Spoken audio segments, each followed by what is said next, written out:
بسم اللہ الرحمن الرحیم رب اشرح لی صدری یسر لی امری واحلل عقدۃ من لسانی یفقهوا قولی یا معلم ابراہیم علمنی یا مفاہم سلیمان فہمنی۔ ہم نے سیرہ میں جو کچھ کور کیا تھا وہ یہ دیکھا تھا کہ جو سورہ نجم جب آپ صلی اللہ علیہ وسلم نے پڑھی تو کفار تھے یا مسلمان تھے، سب نے سجدہ کیا، اور قریش نے سجدہ اس لیے کیا کہ جو سورہ نجم کی اپنی تلاوت جو تھی وہ بہت پاورفل تھی، اور پھر رسول پاک صلی اللہ علیہ وسلم کی اپنی آواز تھی، تو ظاہر ہے کہ اس کا اتنا زیادہ اثر ہوا کہ انہوں نے سب نے سجدہ کیا، جس کی وجہ سے یہ افواہ پھیل گئی کہ قریش مسلمان ہو گئے ہیں، اور اس کی وجہ سے جو مسلمان حبشہ چلے گئے تھے وہ حبشہ سے واپس آ گئے۔ یہ ہم نے کور کیا تھا پچھلے لیسن میں۔ اب ہم تھوڑا سا اور دیکھتے ہیں کہ اور کون کون گیا یا کون نہیں گیا۔ رسول پاک صلی اللہ علیہ وسلم کے جو قریبی ساتھی تھے اس میں حضرت ابو بکر رضی اللہ عنہ تھے، اور حضرت عثمان رضی اللہ عنہ تھے، علی رضی اللہ عنہ تھے، اور عمر رضی اللہ عنہ تھے۔ عمر رضی اللہ عنہ ابھی مسلمان نہیں ہوئے تھے، اس لیے ان کے جانے کا کوئی سوال نہیں پیدا ہوتا تھا۔ عثمان رضی اللہ عنہ گئے تھے، اور علی رضی اللہ عنہ جو تھے وہ ابھی بچے تھے، صرف 9-10 سال کے تھے، اس لیے وہ بھی نہیں گئے۔ اب ابو بکر کے جہاں تک تعلق ہے، ان کا یہ تھا کہ انہوں نے ارادہ کر لیا تھا جانے کا، اور ابو بکر نکل گئے تھے سارے لوگوں کے ساتھ ہی جتنے لوگ جا رہے تھے، لیکن جب ظاہر ہے کہ یہ مکہ میں تھے اور اس زمانے جدہ سے انہوں نے جانا تھا، تو راستے میں ایک بہت مشہور قبیلہ تھا، اس کا سردار تھا جس کا نام تھا ابن دغنیہ۔ ابن دغنیہ جو تھا وہ ابو بکر رضی اللہ عنہ کا دوست بھی تھا، کیونکہ اس کے ابو بکر رضی اللہ عنہ سے تجارتی تعلقات تھے، یعنی آپ حضرت ابو بکر تجارت کرتے تھے، جس کی وجہ سے اس کے ساتھ ان کے تجارتی تعلقات تھے۔ اس نے جب یہ دیکھا کہ حضرت ابو بکر رضی اللہ عنہ بھی جا رہے ہیں، تو انہوں نے ان سے پوچھا کہ بھئی تم کیوں جا رہے ہو؟ تو انہوں نے کہا کہ میں اس لیے جا رہا ہوں کہ میری کوئی پروٹیکشن نہیں ہے۔ تو اس نے کہا کہ میں تمہیں اپنی پروٹیکشن دوں گا۔ اب یہ ایک بہت مشہور سردار تھا، تو اس نے کہا کہ میں تمہیں اپنے پروٹیکشن دوں گا، لہٰذا وہ حضرت ابو بکر رضی اللہ عنہ کو لے کے کعبہ میں آیا، اور اس نے اناؤنس کیا کہ میں ابو بکر کو پروٹیکشن دے رہا ہوں۔ اور ابن دغنیہ نے کہا، وہاں پہ ان سے پوچھا کہ کیا تم میری پروٹیکشن مان لو گے؟ یعنی اہل قریش سے پوچھا کہ کیا تم میری پروٹیکشن کو مان لو گے؟ مطلب اگر ہم آج کی زبان میں بات کریں تو یہ اسی طرح سے تھا کہ وہ ایک سٹیزن شپ دے رہا تھا، اور کہہ یہ رہا تھا کہ کیا یہ میرا سٹیزن جو ہے، اب یہ میرا ٹرائب ممبر ہے، یہ تم لوگوں کے درمیان رہ سکتا ہے؟ بالکل اسی طرح کی بات تھی کہ وہ ایک سٹیزن شپ دے رہا تھا۔ قریش نے اس کی بات مان لی، اور ابو بکر رضی اللہ عنہ جو تھے انہوں نے مائیگریٹ نہیں کیا، لیکن قریش نے ایک شرط رکھ دی، ایک کنڈیشن پر اس کی یہ بات مانی، اور وہ بات یہ تھی کہ ابو بکر رضی اللہ عنہ جو ہیں وہ پبلکلی عبادت نہیں کریں گے۔ بات یہ تھی کہ جیسے ہم نے پہلے بھی کہا کہ زیادہ تر جو مسلمان تھے وہ یا غلام تھے یا غریب لوگ تھے، تو آبویسلی وہ تو پبلکلی کہیں عبادت کر ہی نہیں سکتے تھے۔ اگر پبلکلی کوئی عبادت کرتا تھا وہ رسول پاک صلی اللہ علیہ وسلم تھے، اور ابو بکر رضی اللہ عنہ تھے جو کبھی کبھار جا کے اوپن عبادت کر لیتے تھے۔ تو یہ جب یہ انہوں نے مانی بات کہ وہ پبلکلی عبادت نہیں کریں گے، تو ابو بکر نے کیا کیا کہ جو اپنا گھر تھا اس کے صحن میں ایک کمرہ بنا لیا۔ ابو بکر نے ایک کمرہ بنا لیا، اور ایک کمرے میں اس کو عبادت کے لیے فکس کر لیا، جیسے کہ ہم یہ بھی کہہ سکتے ہیں کہ ایک مسجد ٹائپ وہ جگہ بن گئی جو ان کی وہاں پہ عبادت کرتے تھے۔ اب وہ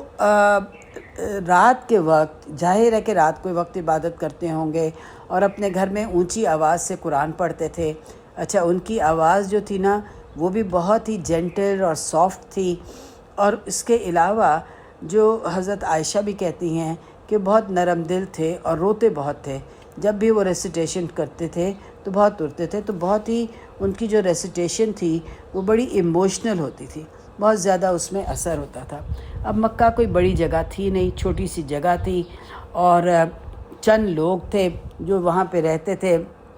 اور رات کے وقت ڈیڈ سائلنس ہوتا تھا، خاموشی ہوتی تھی، اور اس وقت جب حضرت ابوبکر رضی اللہ عنہ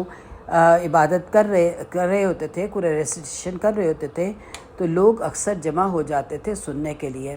کہ یہ کیا پڑھا جا رہا ہے۔ تو آج ہم اس چیز کو امیجن نہیں کر سکتے، کیونکہ ہمارے گھر ہیں،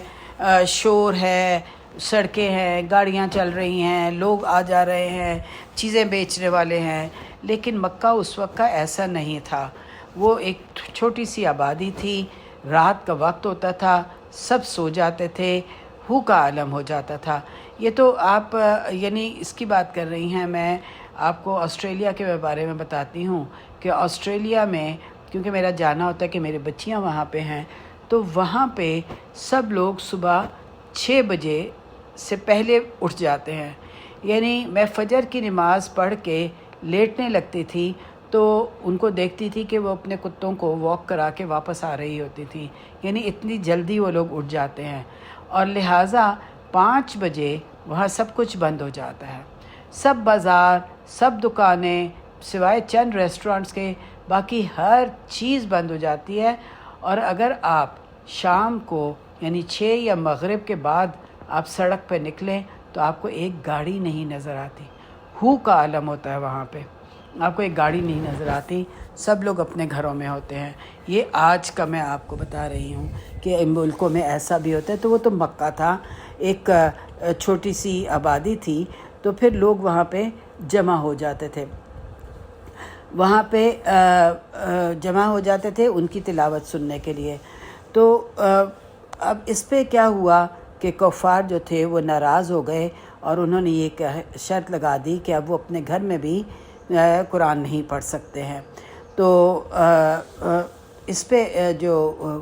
جس نے ان کو پروٹیکشن دی تھی، ابن دغنیہ، اس نے آ کے ابوبکر رضی اللہ عنہ سے کہا کہ تم اس چیز سے رک جاؤ، کہ ورنہ میں اپنی پروٹیکشن تم سے واپس لے لوں گا۔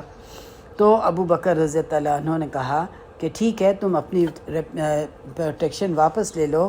میں اللہ کی پروٹیکشن میں رہوں گا، یعنی مجھے کوئی خوف نہ ہوگا۔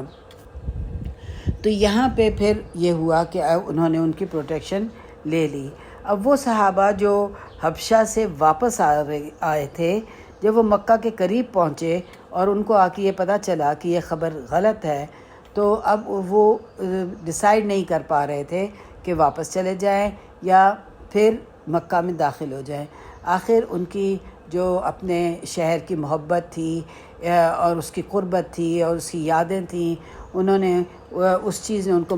اس بات پہ مجبور کر دیا کہ وہ واپس مکہ آئیں۔ یہ وہ لوگ تھے جنہوں نے بیسکلی اپنی نیشنلٹی ختم کر دی تھی اور ہجرت کر کے چلے گئے تھے، لہٰذا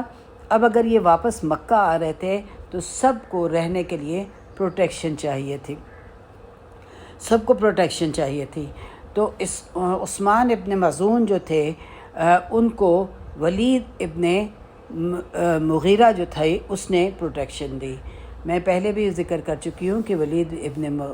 مغیرہ جو ہے وہ خالد بن ولید کا باپ تھا اور موسٹ پاورفل آدمی تھا مکہ میں، یعنی ابو جہل کا رائیول تھا۔ جیسے ابو جہل بہت اہم تھا، اسی طرح ولید بن مغیرہ بھی جو تھا وہ ایک بہت پاورفل آدمی تھا، اور اس کی پروٹیکشن جو تھی وہ بہت اہمیت رکھتی تھی۔ تو لیکن عثمان ابن مظعون جب یہ دیکھتے تھے کہ باقی سب مسلمان جو کہ آئے ہیں ان کے اوپر اذیت ہے، تو ان کو بڑی گلٹی یہ فیل کرتے تھے کہ ان کو تحفظ جو ہے وہ ملا ہوا ہے، اور یہ گلٹی فیل کرتے تھے کہ یہ تو سکون سے ہیں، باقی جو ہیں وہ اپنی اذیت برداشت کر رہے ہیں۔ لہٰذا انہوں نے جا کے ولید ابن مغیرہ کو کہا کہ تم اپنی پروٹیکشن واپس لے لو، مجھے تمہاری پروٹیکشن نہیں چاہیے۔ ولید نے پوچھا ان سے کہ کیوں، کیا کوئی بات ہوئی ہے؟ تو انہوں نے کہا نہیں، انہوں نے کہا کہ مجھے اس بات پہ یہ تکلیف ہوتی ہے کہ باقی لوگ جو آئے ہیں وہ تو تکلیفیں برداشت کر رہے ہیں اور میں سکون سے رہ رہا ہوں۔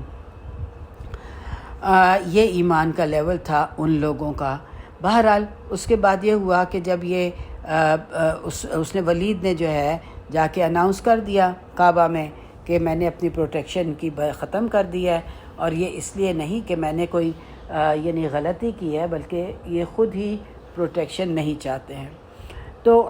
عثمان ابن مظعون جب واپس آ رہے تھے تو اس وقت کا ایک بہت مشہور شاعر تھا جس کو کہ مائٹی پوئٹ کہا جاتا تھا، تو وہ اپنی شعر و شاعری کر رہا تھا، یعنی اسے باقاعدہ انوائٹ کیا تھا اہل مکہ نے۔ ایک جیسے آج ہم اسکالرز کو انوائٹ کرتے ہیں، لوگوں کو انوائٹ کرتے ہیں، تو اس شاعر کو بھی اہل مکہ نے انوائٹ کیا ہوا تھا اپنی شاعری سنانے کے لیے، کیونکہ اس زمانے میں بیسک چیز جو تھی وہ تھی ہی شاعری، تو شاعری کے لیے اس کو انوائٹ کیا ہوا تھا۔ تو وہ اپنے شعر کہہ رہا تھا، اس کا نام اللبید تھا، تو وہ اپنے شعر کہہ رہا تھا، اور یہ عثمان بن مظعون جو تھے واپس آ رہے تھے، تو اس نے اپنا شعر کا پہلا سینٹنس کہا کہ اللہ کے سوا ہر چیز باطل ہے۔ یعنی جب اس نے یہ شعر کہا تو انہوں نے سنا اس کا شعر، تو انہوں نے کہا صدقتا، تم نے بالکل صحیح کہا۔ اب دوسرا شعر جب اس نے پڑھا اور اس نے یہ کہا کہ ہر چیز کی لذت ختم ہو جانے والی ہے، تو اس پہ انہوں نے کیا کہا؟ کذبتا، کیونکہ انہوں نے یہ کہا کہ جنت کے جو خوشی ہے، یہ پلیجر ہے، وہ تو ہمیشہ رہے گا اور وہ کبھی ختم نہیں ہوگا، اس لیے تم اس بات کو انہوں کا کذبتا، انہوں کا تم جھوٹ بول رہے ہو۔ تو اس پہ جو ہے وہ شاید ناراض ہو گیا۔ وہ ایک ظاہر ہے کہ ایک مہمان تھا، انوائٹڈ تھا، اور اس کو یہ بہت روڈ لگا، اور اسے تو نہیں پتا تھا کہ مکہ میں کیا ہو رہا ہے، کچھ مسلمان ہو رہے ہیں، نہیں، وہ تو آیا تھا محض ایک گیسٹ کے طور پہ آیا تھا، تو ظاہر ہے اس کو اپنی بے عزتی محسوس ہوئی کہ اس کے شاعری کو کسی نے کہہ دیا کہ تم نے جھوٹ بولا ہے، تو اس کو بہت برا لگا۔ اس کی وجہ سے عثمان ابن مظعون کو لوگوں نے پکڑ کے بہت مارا، کیونکہ وہ ان کی پروٹیکشن ختم ہو گئی تھی۔ اس پر جب ولید کو یہ پتہ چلا تو وہ پھر فوراً بھاگا ہوا ان کے پاس آیا اور ان سے کہا کہ تم میری پروٹیکشن واپس لے لو، دیکھو تمہارا کیا حال ہوا ہے۔ اتنا مارا تھا کہ ایک آنکھ جو تھی وہ بالکل کالی ہو گئی تھی اور سوج گئی تھی، تو اس نے ان سے کہا کہ تم میری پروٹیکشن واپس لے لو، تو اس پہ انہوں نے جواب دیا کہ نہیں، بلکہ میری دوسری آنکھ اس بات پر جیلس ہے کہ وہ بھی یہ نعمت حاصل کر لیتی اور وہ یہ نعمت حاصل کرنا چاہتی ہے۔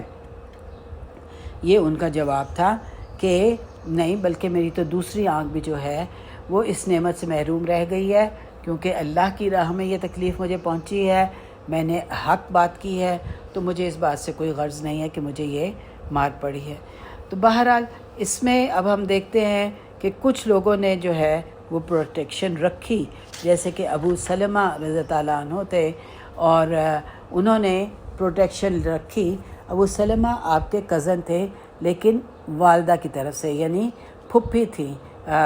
جو رسول پاک صلی اللہ علیہ وسلم کی، ان کی والدہ کی طرف سے۔ تو اس میں اور ابو سلمہ جو تھے وہ آپ صلی اللہ علیہ وسلم کے قبیلے سے نہیں تھے، بلکہ بنو مخزوم سے تھے، اور جس سے کہ ابو جہل تھا۔ اس لیے انہوں نے ابو طالب سے پروٹیکشن مانگی کہ ابو طالب ان کو پروٹیکشن دے دیں، اور ابو طالب نے جو ہے ان کو پروٹیکشن دے دی۔ انہوں نے کہا ٹھیک ہے۔ اس پہ کیونکہ ابو طالب جو تھے بنو ہاشم سے تھے، جیسے میں نے آپ کو بتایا نا کہ یہ ایک قبیلہ، ایک بڑا قبیلہ ہوتا تھا، اس کے بعد سب قبیلے ہوتے تھے، تو سب قبیلے میں ایک تو قریش تو ایک بڑا قبیلہ تھا، تو پھر اس میں بنو مخزوم تھا جو سب قبیلہ تھا، جو کہ ابو جہل تھا جس سے، اور بنو ہاشم تھا جس سے کہ رسول پاک صلی اللہ علیہ وسلم تھے۔ تو ابو طالب نے جب پروٹیکشن دے دی تو ان کا کیونکہ قبیلہ دوسرا تھا، سب قبیلہ دوسرا تھا، ابو جہل کا دوسرا تھا، تو اس کو بہت غصہ چڑھا، کیونکہ انہوں نے ابو سلمہ نے بنو ہاشم سے پروٹیکشن لے لی تھی، تو انہوں نے ابو جہل ناراض ہو گیا اور اس نے ایک ڈیلیگیشن بھیجا ابو طالب کے گھر پاس اور کہا کہ تم ہمارے معاملات میں دخل دے رہے ہو اور تمہیں اس بات کا کوئی حق نہیں ہے کہ تم اس معاملے میں دخل دو، کیونکہ یہ ایک بے عزتی تھی ان کی کہ ان کے اپنے قبیلے کا بندہ کسی دوسرے قبیلے سے پروٹیکشن لے رہا ہے۔ مثلاً یہ بالکل اسی طرح کی بات ہے کہ اگر آج ہم یہ دیکھیں کہ انگلینڈ سے جو ہے نا آدھی پاپولیشن جو ہے وہ جا کے امریکن نیشنلٹی لے لے، تو انگلینڈ کے لیے کتنی شرمندگی کی بات ہے۔ تو اسی طرح اس زمانے میں ایک قبیلہ کا بندہ کسی دوسرے قبیلے سے پروٹیکشن مانگ رہا ہے تو وہ قبیلے کے لیے بڑی شرمندگی کی بات تھی۔ تو ظاہر ہے کہ پھر اس پہ ابو جہل تو وہ بہت ناراض ہوا، اور اس نے جب بندے بھیجے، ڈیلیگیشن بھیجا تو ابو طالب کے پاس، تو انہوں نے کہا کہ اگر میں اپنے ایک نیفیو کو پروٹیکشن دے سکتا ہوں تو میں دوسرے کو کیوں نہیں دے سکتا، کہ یہ بھی میرا کزن ہے، جیسے کہ رسول پاک صلی اللہ علیہ وسلم تھے۔ تو اس بات میں پھر جھگڑا بہت بڑھ گیا، اور جب جھگڑا بہت بڑھ گیا تو کیا ہوا کہ اس پہ ابو لہب جو تھا وہ بول پڑا، اور ابو لہب نے کیا کہا کہ تم لوگوں نے اس بوڑھے شخص پر کتنا بوجھ ڈالنا ہے، بہت ہو چکا، اگر تم لوگ باز نہ آؤ گے تو میں اپنی سائیڈ بدل لوں گا، یہ ابو لہب نے کہا۔ اور اب ہم یہ دیکھتے ہیں کہ جو اہم نقطہ اس میں یہ ہے کہ ابو لہب نے ایسا کیوں کیا۔ ابو لہب اسلام کی محبت میں نہیں کر رہا تھا، بلکہ بھائی کی محبت میں اس کو کہہ رہا تھا۔ تو جیسے کہ ابو طالب آپ سے بہت محبت تھی، لیکن دینی محبت نہیں تھی، قبیلے کی محبت تھی، رشتہ داری کی محبت تھی۔ تو بات یہی ہے کہ جو پورا جاہلیہ سسٹم تھا نا، وہ اس بات پہ بیس تھا کہ کون کس کو پروٹیکشن دیتا ہے۔ تو یہاں پہ یہ بات بہت اہم تھی، اور ابو لہب جو تھا اس کو اسلام سے کی محبت نہیں فائدہ مند نہیں تھی اس کے لیے، کیونکہ اس نے اسلام کے لیے نہیں کیا تھا۔ اسی طرح اگر اس طرح کی محبت جو ہے اسلام میں فائدہ مند نہیں ہے، یعنی رشتہ داریوں کی محبت جو ہے وہ اس کی وجہ سے اگر آپ ایک دوسرے کا ساتھ دیتے ہیں تو وہ محبت جو ہے فائدہ مند نہیں ہے۔ اب اسلام میں کون سی محبت ہے کہ وہ جو کہ اسلام کی خاطر، اللہ کی خاطر کیا جائے۔ تو یہاں پہ یہ اللہ کی خاطر نہیں کر رہا تھا، یہ خاندان کی محبت تھی اور اسلام کے لیے محبت نہیں تھی، اور ریلیجس محبت نہیں تھی، جس کا فائدہ آخرت میں نہیں ہے۔ آخرت میں فائدہ کیا ہے؟ اسی محبت کا جو اللہ کے لیے کی جائے۔ تو جیسے کہ بہت عرصے بعد آپ صلی اللہ علیہ وسلم نے مدینہ میں یہ کہا تھا کہ اللہ کبھی کافر کے ذریعے بھی اس دین کی مدد کرتا ہے، یعنی کافروں کے ذریعے جو ہے نا مدد کرتا ہے اللہ تعالیٰ۔ تو لہٰذا اب ہم یہ دیکھتے ہیں کہ ان لوگوں نے واپس جانے کا ارادہ کر لیا، لیکن کیونکہ اور اب ہوا یہ تھا کہ بہت سے لوگوں نے اب یہ سن لیا تھا کہ حبشہ میں لوگوں کی زندگی بہت آسان ہے،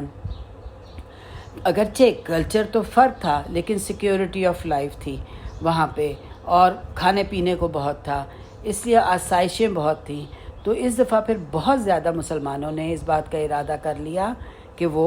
حبشہ چلے جائیں گے، اور تقریباً 40% جو مسلمان تھے وہ چلے گئے۔ تو ہم یہ دیکھتے ہیں کہ یہ سیکیورٹی ایمان کے بعد جو سیکیورٹی آف لائف ہے وہ کتنی اہم ہے۔ اللہ تعالیٰ بھی کہتے ہیں نا کہ الذی اطعمہم من جوع وآمنہم من خوف، کہ اللہ تعالیٰ کہتے ہیں کہ وہ جس نے ان کو کھانا کھلایا بھوک میں اور خوف میں امن دیا۔ اور جنت کے بارے میں بھی اللہ تعالیٰ بار بار کیا کہتے ہیں، ولا خوف علیہم ولا هم یحزنون، کہ انہیں نہ کوئی خوف ہوگا نہ کوئی غم ہوگا۔ تو یہ جو ایمان کے بعد سیکیورٹی آف لائف کی نعمت ہے وہ بہت بڑی نعمت ہے، بہت زیادہ اس کی اہمیت ہے۔ لہٰذا جب مسلمانوں نے یہ دیکھا سنا کہ وہاں پہ کس طرح سے ان کو سیکیورٹی آف لائف ہے، عبادت میں بھی کوئی روک ٹوک نہیں ہے، کھانے پینے کو بھی وافر مقدار میں سب کچھ موجود ہے، تو بہت سے لوگوں نے اس بات کا ارادہ کر لیا کہ وہ چلے جائیں گے، اور یہ تقریباً 80 مسلمان جو تھے نا وہ چلے گئے۔ یہ سیکنڈ امیگریشن تھی جو کہ حبشہ کی طرف ہوئی، اور تقریباً مور دین یعنی کہ 80 مسلمان جو تھے وہ چلے گئے، اور ان کے لیڈر جو تھے وہ جعفر بن ابی طالب تھے۔ مگر جو لوگ نہیں گئے، جو کہ پہلی دفعہ گئے تھے پھر دوسری دفعہ نہیں گئے، اس میں عثمان ابن عفان تھے جو نہیں گئے، عثمان رضی اللہ عنہ، اور انہوں نے پھر جب مدینہ ہجرت کی تو جنگوں میں حصہ بھی لیا اور اس کا بھی درجہ پایا۔ جبکہ ایک اور جو صحابی تھے مصعب بن عمیر، وہ بھی نہیں گئے تھے، اور یہ وہ تھے جن کے اپنے ماں باپ نے ان کو بہت اذیت دی تھی، اسی لیے جب مدینہ کی طرف ہجرت ہوئی تو آپ نے سب سے پہلے مصعب کو جو ہے وہ بھیج دیا تھا۔ ابو سلمہ چلے گئے، لیکن وہاں پر کچھ عرصے بعد جو تھے ان کا انتقال ہو گیا۔ تو یہاں سے ہم دیکھتے ہیں کہ تقریباً 80 مسلمان جو تھے وہ ہجرت کر کے حبشہ چلے گئے۔ اب یہ جو چیز ہے یہ ہم یہ دیکھتے ہیں کہ بہت بڑی پاپولیشن تھی، کیونکہ مکہ میں زیادہ لوگ نہیں تھے۔ اگر زیادہ سے زیادہ لوگ تھے تو اس وقت 1000 تھے۔ یہ جو ہم قبیلے کی بات کرتے ہیں، اس سے یہ مطلب نہیں ہے کہ قبیلہ کوئی 300 لوگوں کا، 400 کا لوگوں کا، زیادہ 10 لوگوں کا قبیلہ یا 15 لوگوں کا قبیلہ ہوا کرتا ہوتا تھا۔ تو اگر مکہ میں صرف 1000 یا 1000 سے بھی اگر کم لوگ تھے تو اس میں سے اگر 80 لوگ چلے گئے تو یہ مور دین 10% آف دا پاپولیشن ہے، اور یہ ایک بہت بڑی امبیرسمنٹ تھی قریش کے لیے، کہ قریش نے جب یہ دیکھا، شرم کی بات تھی کہ اس زمانے میں یہ ہوتا نہیں تھا کہ لوگ اپنی ٹرائب چھوڑ کر کسی دوسری جگہ چلے جائیں۔ لہٰذا اب اس کے بعد کیا ہوا، اس کے بعد ہم انشاءاللہ اپنی سیرہ کی کلاس میں کریں گے۔ اب تک جہاں تک ہم نے دیکھا وہ یہی دیکھا کہ جو مسلمان اگرچہ بہت کمزوری کی حالت میں بھی تھے، پھر بھی انہوں نے حق بات کہنے سے باز نہیں آئے، چاہے ان کو مار پٹی، چاہے انہیں جو ظلم ہوا ان کے اوپر، جو کچھ بھی ہوا، لیکن اپنی جگہ پر جمے رہے۔ تو آج ہمیں کیا کرنا ہے؟ آج ہمیں یہ کرنا ہے کہ ہم اپنی چھوٹی چھوٹی آزمائشوں سے گھبرائیں نہیں، یا ہم اپنی کوئی چھوٹی موٹی جو بیماری آ جاتی ہے اس سے گھبرائیں نہیں، اور اپنے دین کو جو معاملہ ہے اس کو مضبوط رکھیں، اسٹرانگ رکھیں۔ اگر کوئی ہمارے سامنے دین کی برائی کر رہا ہو، کوئی بات کر رہا ہو، تو بڑی حکمت اور دانائی کے ساتھ اس کو منع کر دیں کہ ایسا کام نہیں کرو، یہ غلط کام ہے، نہیں کرنا چاہیے۔ اللہ تعالی ہم سب کو دین اسلام پہ چلنے کی اور اس پہ استقامت کی توفیق عطا فرمائے، آمین یا رب العالمین۔ ربنا تقبل منا انک انت السمیع العلیم وتب علینا انک انت التواب الرحیم، وصلی اللہ علی نبینا محمد وعلی آلہ وصحبہ اجمعین، وآخر دعوانا ان الحمد للہ رب العالمین۔